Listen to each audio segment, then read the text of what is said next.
किया। अलग अलग देशों के साथ हुए FTAs को लेकर भी कई देशों के साथ हुए मुक्त व्यापार समझौतों का प्रधानमंत्री ने जिक्र किया।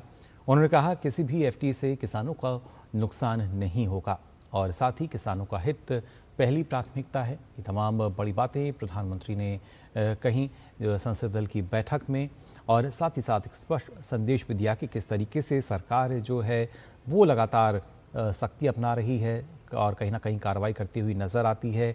और हमने देखा था जिस तरीके से इस पूरे मामले में हम जैसे ही मामला सामने आया था तो सरकार की तरफ से उस परीक्षा को स्थगित किया गया और री एग्जामिनेशन की बात सामने आई और जल्द ही उसका जो परिणाम है वो भी हमने देखा। हमारे संवाददाता शैलेंद्र मिश्र जो हैं वो हमारे साथ जुड़ गए हैं। शैलेंद्र, आज एक महत्वपूर्ण बैठक संसदीय दल की जब हम बात करते हैं और मंगल मिलन जिसको नाम दिया गया, लेकिन यहाँ भी हमने देखा प्रधानमंत्री ने साफ किया कि कैसे सरकार जो है वो लगातार सख्त कार्रवाई कर रही है और साथ ही साथ एक संदेश भी है कि आगे इस तरह के मामले सामने ना आए तो वहाँ सरकार की सख्ती सीधे तौर पर देखी जा सकती है।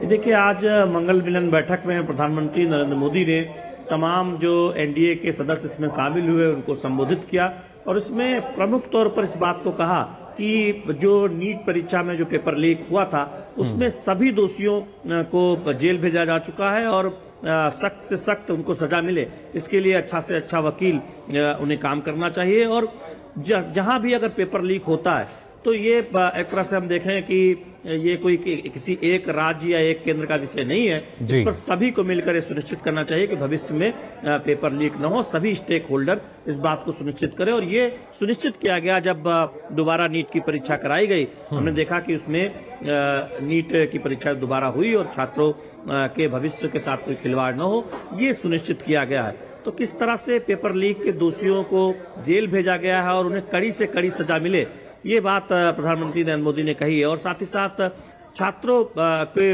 लेकर जो भी उनकी चिंताएं हैं उस दिशा में एक जो महत्वपूर्ण जो कदम उठाए जाने की जरूरत है उस बात को भी रेखांकित किया है कि ये सुनिश्चित किया गया है कि भविष्य में इस तरह की घटनाएं, पेपर लीक की घटनाएं न हो। हम जानते हैं कि अब हाल के आप महीनों में देखो तो कई ऐसे कदम उठाए गए हैं केंद्र सरकार की तरफ से और ये सुनिश्चित किया गया है कि इस तरह की पेपर लीक की घटनाएं भविष्य में दोबारा न हो। तो प्रधानमंत्री नरेंद्र मोदी ने सभी स्टेक होल्डर्स का आह्वान भी किया है, तो ये बहुत महत्वपूर्ण है। जी बिल्कुल, और इसके साथ साथ उन्होंने एक बार फिर इस बात को दोहराया कि जो किसानों के हित हैं कैसे लगातार सरकार उसको प्राथमिकता दे रही है। FTA को लेकर उन्होंने ये बात कही है कि अलग अलग देशों के साथ जो FTA हो रहे हैं वहाँ पर किसानों के हितों से हम कोई भी खिलवाड़ नहीं होने देंगे। किसानों का जो हित है वो एक तरीके से सर्वोपरि है सरकार के लिए।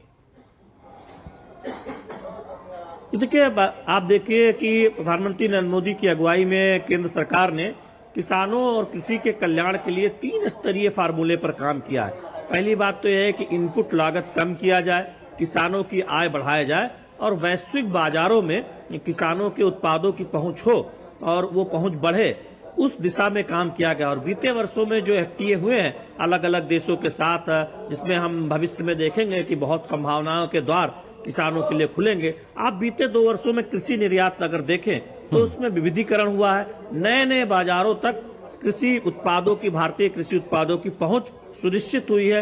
ये दिखाता है कि केंद्र सरकार के जो प्रयास है जिससे किसानों की जो उपज है, किसानों के जो उत्पाद है, उनकी पहुंच केवल कुछ बाजारों तक सीमित न रहे। क्योंकि अभी तक ये देखने को मिलता था कि भारत का जो कृषि उत्पाद है वो कुछ देशों पर ज्यादा फोकस था, लेकिन उसमें एक विविधीकरण अब दिखाई देता है, उसका एक ट्रेंड दिखाई देता है। तो इस पर केंद्र सरकार काम कर रही है। प्रधानमंत्री नरेंद्र मोदी ने इस बात को आज बहुत स्पष्ट तौर पर रेखांकित किया है कि किसानों के हितों को कोई नुकसान होने नहीं दिया जाएगा, यानी किसानों के हितों की सरकार पूरी चिंता करेगी। और ये बात आज प्रधानमंत्री नरेंद्र मोदी ने बहुत स्पष्ट तौर पर रेखांकित की। हम जानते हैं कि FTA जब अलग अलग देशों के साथ होता है तो किसानों के लिए, छोटे व्यापारियों के लिए, MSME के लिए बड़ी संभावनाओं के द्वार खुलते हैं और ऐतिहासिक FTA हमने कई प्रमुख देशों के साथ उस पर हम आगे बढ़े, तो निश्चित तौर पर यह बहुत बड़ी उपलब्धि है और किसानों का भी उसमें भविष्य है। ये बात एक तरह से देखें ये सामने आती है और आज इस बात को प्रधानमंत्री नरेंद्र मोदी ने स्पष्ट तौर पर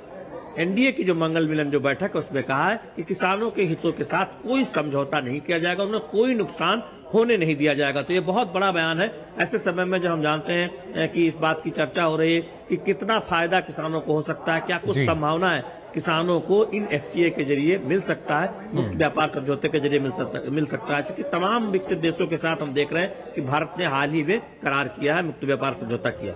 जी बिल्कुल। और ऐसे में शैलेंद्र, अगर देखा जाए जो अलग अलग क्षेत्रों के हित हैं, किसानों की बात करें तो किसानों के हित को लेकर हम लगातार बात ही कर रहे हैं कि प्रधानमंत्री किस तरीके से उसको प्राथमिकता देते नजर आते हैं। छात्रों के हितों की अगर बात की जाए तो जो री एग्ज़ाम हुआ, एक बड़ा उदाहरण हमारे सामने, इतने कम समय में पूरा जो एग्ज़ाम था उसको कंडक्ट कराना, परिणाम सामने आना, वाकई तो ये कहा जा सकता है कि जो तमाम मुद्दे जनता के हैं लगातार उन पर सरकार का फोकस रहा है और कोशिश यही है कि उनके समाधान क्या हो सकते हैं, और उसके साथ साथ यही कि जो सही जानकारी है वो जनता के बीच में जाए। ये ना हो कि कोई भी कहीं से झूठी खबरें जो हैं, भ्रामक खबरें जो हैं वो फैलाई जाएं। तो ये कहीं ना कहीं हम कह सकते हैं पूरी पारदर्शिता के साथ सरकार काम कर रही है। जी देखिए मुकुल, जो मेरी जानकारी है आज इस बैठक में इस बात को लेकर भी चर्चा हुई कि छात्रों को सही दिशा देने की जरूरत है, उन्हें सही रास्ते पर ले जाए जाने की जरूरत है। हम जानते हैं कि फेक नैरेटिव और गलत खबरों की बड़ी चर्चा होती रहती है, और जब भी कोई घटना होती है तो दरअसल उसके बाद किस तरह की प्रतिक्रिया आती है वो भी हम जानते हैं कि उसका राजनीतिक लाभ उठाने की भी कई बार कोशिश होती है। लेकिन सबसे जरूरत इस बात की है कि अगर कोई घटना हो तो आगे भविष्य में सुनिश्चित किया जाए कि उसकी पुनरावृत्ति न हो। और पेपर लीक के मामले में ये सुनिश्चित करने का प्रयास किया गया है, जिस तरह से नीट परीक्षा दोबारा कराई गई और सभी स्टेक होल्डर्स से उम्मीद की गई है कि ये सुनिश्चित करें कि इस तरह की घटना की पुनरावृत्ति न हो। और साथ ही साथ जो पेपर लीक के दोषी हैं, जिन्होंने पेपर लीक, हाल में जो पेपर लीक हुआ था, उनके सभी दोषियों को जेल भेजा गया है और ये सुनिश्चित किया जा रहा है कि उनको कड़ी से कड़ी सजा मिले। तो ये दिखाता है कि सरकार ने एहतियाती कदम उठाए हैं, जो फौरी कदम उठाया जा सकते थे उन पर सुनिश्चित करते हुए उस पर आगे बढ़ा गया। बिल्कुल शैलेंद्र, और साथ ही ये अपने आप में काफ़ी महत्वपूर्ण हो जाता है क्योंकि पूरा जो देश है वो देखता है, पूरा विश्व आपको देखता है किस तरीके की कार्यप्रणाली रही है। और प्रधानमंत्री नरेंद्र मोदी, अगर देखा जाए, क्योंकि लगातार फिर चाहे छात्रों के हितों की बात हो या किसानों के हितों की बात हो, कहीं ना कहीं उनको प्राथमिकता देते नजर आते हैं। लेकिन युवाओं की अगर बात करें, क्योंकि विकसित भारत विजन को लेकर लगातार हम चल रहे हैं और ये एक संदेश लगातार प्रधानमंत्री देते आए हैं कि जो युवा हैं उनको, उनका एक अहम योगदान विकसित भारत में रहने वाला है। और शायद यही वजह है कि नीट जैसे मामले भी जो हैं, छात्रों की जो समस्याएं हैं, उनको लगातार पूरी सक्रियता और गंभीरता से न सिर्फ प्रधानमंत्री देखते हैं, सुनते, बल्कि उसके समाधान का प्रयास करते हैं। मुकुल देखिए, छात्रों को क्या चाहिए, ज्यादा से ज्यादा अवसर हो शिक्षा व्यवस्था में। एक तरह से जब वो पास आउट करके निकले तो उनके पास अधिक से अधिक अवसर हो। आप देखिए हमारे एक स्टार्टअप ने किस तरह से अंतरिक्ष में सफलता पाई है, दुनिया उस तरफ देख रही है। स्टार्टअप इकोसिस्टम अगर आप बीते वर्षों में देखें तो किस तरह से आगे बढ़ा है। आप नीट परीक्षा की बात करते हैं, देखिए डॉक्टर्स की संख्या है, एमबीबीएस करने वाले छात्रों की जो संख्या है वो कितनी बड़ी है। बीते एक दशक में आप देखें तो हर 3 लोकसभा में एक मेडिकल कॉलेज खोलने की तरफ सरकार तेजी से आगे बढ़ी है। हजारों सीटें आप देखें दोगुनी से भी अधिक हो गई अगर बीते 10 वर्षों में देखें जी। तो इस तरह से सुनिश्चित किया जा रहा है कि सीटों की संख्या जरूरत के मुताबिक बढ़े, इंफ्रास्ट्रक्चर बेहतर हो और भविष्य यानी हर स्तर पर शैलेंद्र लिहाज से डॉक्टर्स और अन्य प्रोफेशनल्स तैयार हो। बिल्कुल हर स्तर पर हम देख सकते हैं तो ये सरकार सुनिश्चित किया जा रहा है, एक के बाद एक कदम उठाए जा रहे हैं। बिल्कुल सरकार की सक्रियता, गंभीरता नजर आती है। फिलहाल बहुत बहुत शुक्रिया आपका हमारे साथ जुड़ने के लिए, क्योंकि जिस तरीके से लगातार हम देखते हैं कि सरकार अपना जो स्थिति है उसको ना सिर्फ स्पष्ट करती है बल्कि उससे संबंधित जो कदम भी उठा रही है। और इसी को लेकर हमने देखा कि यहाँ पे जो संसदीय दल की बैठक हुई उसमें भी प्रधानमंत्री ने इस बात का जिक्र किया कि किस तरीके से एक सख्त कार्रवाई सरकार की तरफ से की गई है। वहीं संसद के मानसून सत्र की अगर बात करें तो आज दूसरा दिन विपक्ष के हंगामे के साथ शुरू हुआ। सुबह 11 बजे संसद के दोनों सदनों में कार्रवाई शुरू होते ही विपक्ष ने हंगामा शुरू कर दिया। इसके बाद दोनों सदनों की कार्रवाई पहले 12 बजे तक के लिए स्थगित हुई और फिर अब उसको 2 बजे तक के लिए स्थगित कर दिया गया है।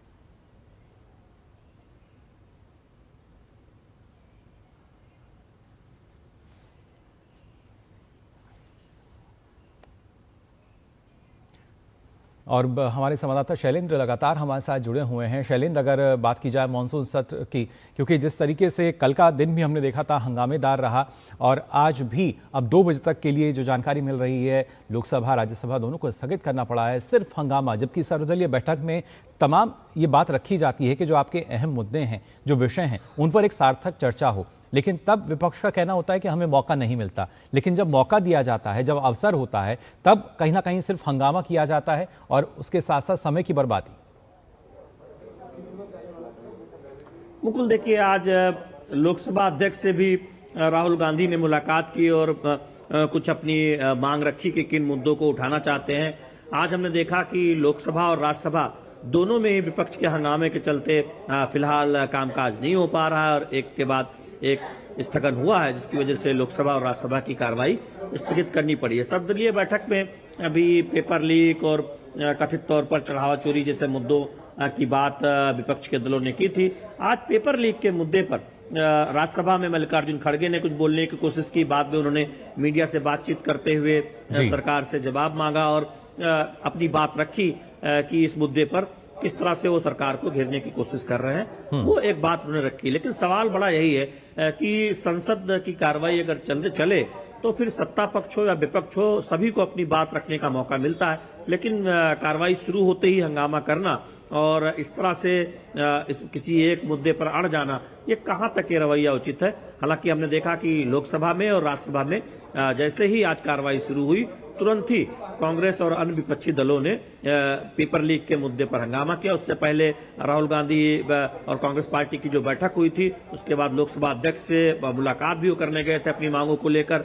कल की जो घटना हुई उसको लेकर भी जो विपक्ष के नेता हैं वो सदन में अपनी बात रखना चाहते थे, सरकार को घेरना चाहते थे, सरकार से एक तरह से बयान की मांग कर रहे हैं। अब देखना होगा कि 2 बजे के बाद क्या कोई सहमति बनती है सदन चलाने को लेकर, या फिर ये गतिरोध, ये हंगामा लोकसभा और राज्यसभा में बना रहता है। ये देखने वाली बात होगी। बिल्कुल देखना होगा 2 बजे के बाद भी क्या ऐसी ही स्थिति रहती है जिस तरह की हमने कल यानी पहले दिन देखी थी। फिलहाल बहुत बहुत शुक्रिया शैलेंद्र आपका हमारे साथ जुड़ने के लिए। तो अगर बात की जाए मानसून सत्र की, तो आपको बता दें संसद के दोनों सदनों में आज अहम विधेयक सूचीबद्ध हैं। लोकसभा की अगर बात करें तो यहाँ आज उच्चतम न्यायालय में न्यायाधीश संख्या संशोधन विधेयक 2026 को चर्चा के लिए पेश किया जाएगा। इस विधेयक को सोमवार को विधि एवं न्याय मंत्री अर्जुन राम मेघवाल ने पेश किया था। इस विधेयक के माध्यम से उच्चतम न्यायालय न्यायाधीश संख्या संशोधन अधिनियम 1956 में संशोधन किए जाने का प्रस्ताव है। विधेयक की अगर बात की जाए तो इसके जरिए सुप्रीम कोर्ट में 4 नए जजों की नियुक्ति हो पाएगी। इस प्रकार जजों की संख्या 34 से बढ़कर 38 हो जाएगी। स्वीकृत संख्या में सीजीआई भी शामिल हैं। आपको बता दें कि वर्तमान में सीजीआई के अलावा 33 जज हैं। विधेयक के माध्यम से लंबित मामलों का बोझ घटाने की तैयारी है, साथ ही मामलों की सुनवाई में तेजी आएगी। विधेयक 1956 में बने कानून की जगह लेगा। इसे कैबिनेट ने मई में मंजूरी दी थी और मंजूरी के बाद सरकार अध्यादेश लेकर आई थी। अध्यादेश के बाद 5 जजों की नियुक्ति हुई थी। विधेयक पारित करने के लिए बहुमत जरूरी है। इससे पहले साल 2019 की अगर बात करें तो वहां संख्या बढ़ाई गई थी और साल 2019 में जजों की संख्या 30 से 33 हुई थी।